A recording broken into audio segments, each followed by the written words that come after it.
Hello, and welcome back to Sekiro, Shadows Die Twice.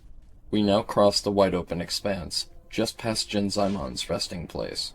But don't forget the lump of fat wax on the ledge, and the divine grass in the chest below. Continue across the rickety wooden bridge, and follow the trail that leads to the shrine of the head priest, where you'll encounter several of Mibu's residents, gathered at the front. Rather than fight them, creep quietly, and sneak your way into the shrine from the right-hand side, where you'll discover a trap door that will allow you entry inside. Examine the small shrine to the left for another divine confetti, and turn to ultimately find the head priest, thirstily sipping what we can only assume to be sake. Hey,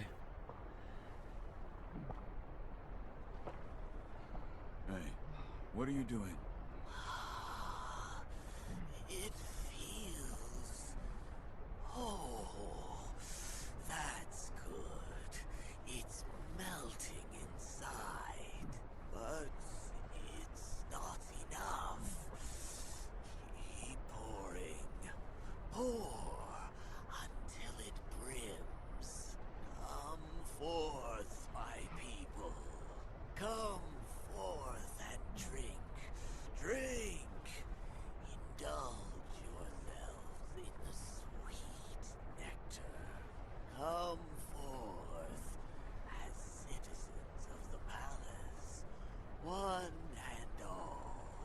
Ah, please accept us as your humble servants. But he definitely do look like he into some freaky shit.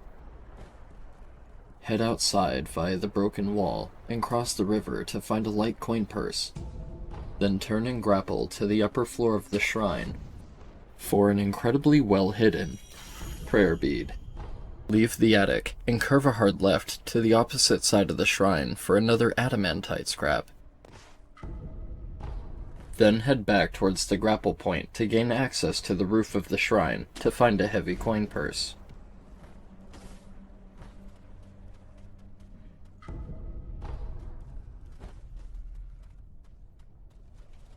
Be wary of the horde of villagers waiting below as you descend from the rooftop, and follow the path that leads under the Shinto archway, adorned by shide.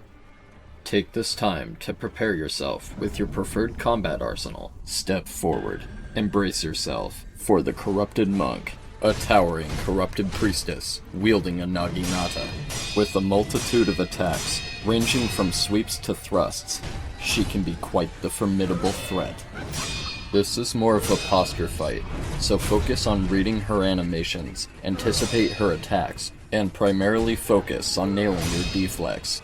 Unfortunately, there is no lore that I can share with you at this time, but I'll instead read an excerpt. The Priestess is based on the Japanese folk story of Yaobikuni, roughly translating to 800 years Buddhist priestess. The story begins with the fisherman who once caught a strange fish with a human face, a mythical Japanese mermaid-like creature called Ningyo, whose flesh is said to grant a long life. One night, during an extravagant event, he served the meat to his guests, but they were wise and hid the meat in their robes. But one inebriated man returned home and thoughtlessly gave the meat to his daughter. The very same daughter would later marry, but remained youthful as her husband grew into his elder years and inevitably passed away. After a lengthy cycle of marrying and widowing again and again, she would eventually become a Buddhist nun and wander the land seeing various countries. But everyone she would come to know would ultimately expire.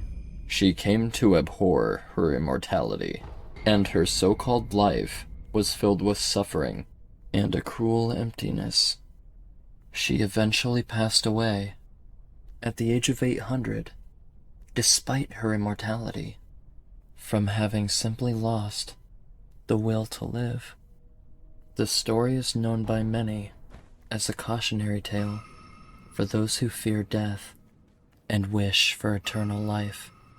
We venture deep into this ceremonious wedding cave and approach the altar within to acquire the Shelter Stone, a stone found on an altar deep within the village of the Water Dwellers. Stones will sometimes appear in the bodies of those who have long drank from the fountainhead waters.